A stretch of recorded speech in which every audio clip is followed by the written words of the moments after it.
আউযু বিল্লাহি মিনাশ শাইতানির রাজিম। বিসমিল্লাহির রহমানির রহিম। শুরু করছি মহান রাব্বুল আলামিনের নামে, যিনি বড়ই মেহেরবান এবং পরম দয়ালু। এরশাদ হচ্ছে সূরা আল ইমরানের 181 নম্বর আয়াত থেকে 200 নম্বর আয়াত পর্যন্ত।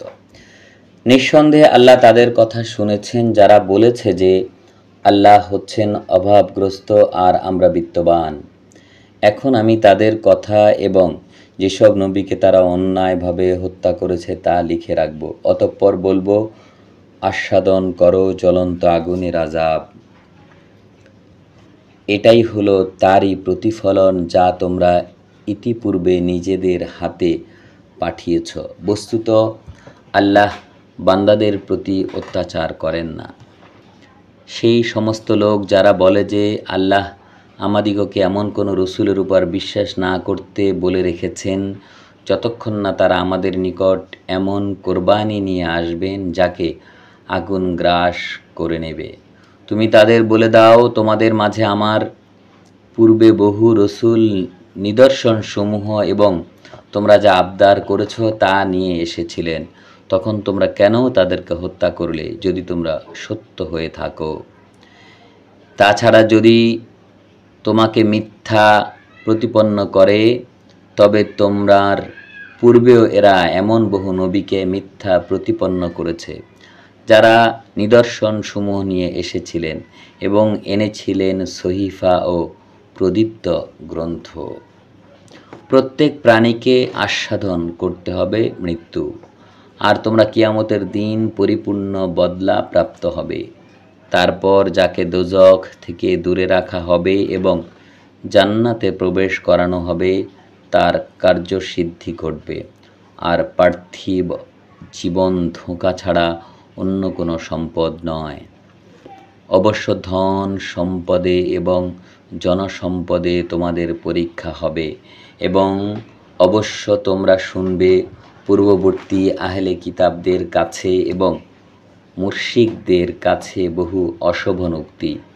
আর যদি তোমরা ধৈর্য ধারণ করো এবং পরহেজগারি অবলম্বন করো তবে তা হবে একান্ত সৎসাহসের ব্যাপার। আর আল্লাহ যখন আহলে কিতাবদের কাছ থেকে প্রতিজ্ঞা গ্রহণ করলেন যে তা মানুষের নিকট বর্ণনা করবে এবং গোপন করবে না, তখন তারা সে প্রতিজ্ঞাকে নিজেদের পেছনে ফেলে রাখল আর তা কেনাবেচা করল সামান্য মূল্যের বিনিময়ে। সুতরাং কতই না মন্দ তাদের এ বেচা কেনা। তুমি মনে করো না যারা নিজেদের কৃতকর্মের উপর আনন্দিত হয় এবং না করা বিষয়ের জন্য প্রশংসা কামনা করে তারা আমার নিকট থেকে অব্যাহতি লাভ করেছে। বস্তুত তাদের জন্যে রয়েছে বেদনাদায়ক আযাব। আর আল্লাহর জন্যই হলো আসমান ও জমিনের বাদশাহী। আল্লাহ এই সর্ববিষয়ে ক্ষমতার অধিকারী।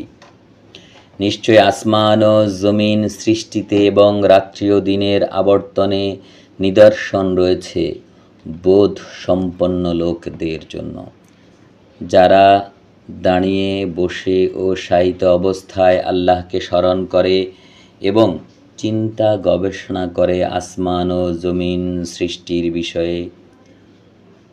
তারা বলে, হে পরওয়ারদিগার, এসব তুমি অনর্থক সৃষ্টি করনি, সকল পবিত্রতা তোমারই, আমাদিগকে তুমি দোজখের শাস্তি থেকে বাঁচাও। হে আমাদের পালনকর্তা, নিশ্চয়ই তুমি যাকে দোজখে নিক্ষেপ করলে তাকে সব সময়, আর জালিমদের জন্য তো সাহায্যকারী নেই। হে আমাদের পালনকর্তা, আমরা নিশ্চিত রূপে শুনেছি একজন আহ্বানকারীকে ঈমানের প্রতি আহ্বান করতে যে তোমাদের পালনকর্তার প্রতি ঈমান আনো, তাই আমরা ঈমান এনেছি। হে আমাদের পালনকর্তা, অতঃপর আমাদের সকল গুনাহ মাফ করো এবং আমাদের সকল দোষ ত্রুটি দূর করে দাও, আর আমাদের মৃত্যু দাও নেক লোকদের সাথে। হে আমাদের পালনকর্তা, আমাদেরকে দাও যা তুমি ওয়াদা করেছ তোমার রসুলগণের মাধ্যমে, এবং কিয়ামতের দিন আমাদিগকে তুমি অপমানিত করো না। নিশ্চয়ই তুমি ওয়াদা খেলাফ করো না। অতঃপর তাদের পালনকর্তা তাদের দোয়া কবুল করে নিলেন যে, আমি তোমাদের কোনো পরিশ্রমকারীর পরিশ্রমই বিনষ্ট করি না, তা সে পুরুষ হোক কিংবা স্ত্রীলোক, তোমরা পরস্পর এক।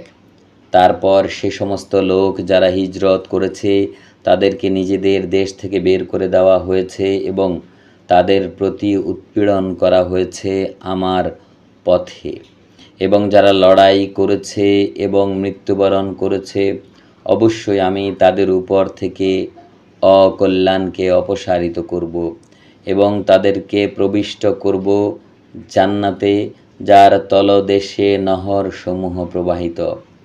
এটাই হলো বিনিময় আল্লাহর পক্ষ থেকে, আর আল্লাহর নিকট রয়েছে উত্তম বিনিময়। নগরীতে কাফেরদের চাল চলন যেন তোমাদিগকে ধোঁকা না দেয়। এটা হলো সামান্য ফায়দা, এরপর তাদের ঠিকানা হবে জাহান্নাম, আর সেটি হলো খুবই নিকৃষ্ট অবস্থান। কিন্তু যারা ভয় করে নিজেদের পালনকর্তাকে, তাদের জন্য রয়েছে জান্নাত, যার তলদেশে প্রবাহিত রয়েছে প্রস্রবণ, তাতে আল্লাহর পক্ষ থেকে সদা আপ্যায়ন চলতে থাকবে। আর যা আল্লাহর নিকট রয়েছে তা সৎকর্মশীলদের জন্য একান্তই উত্তম।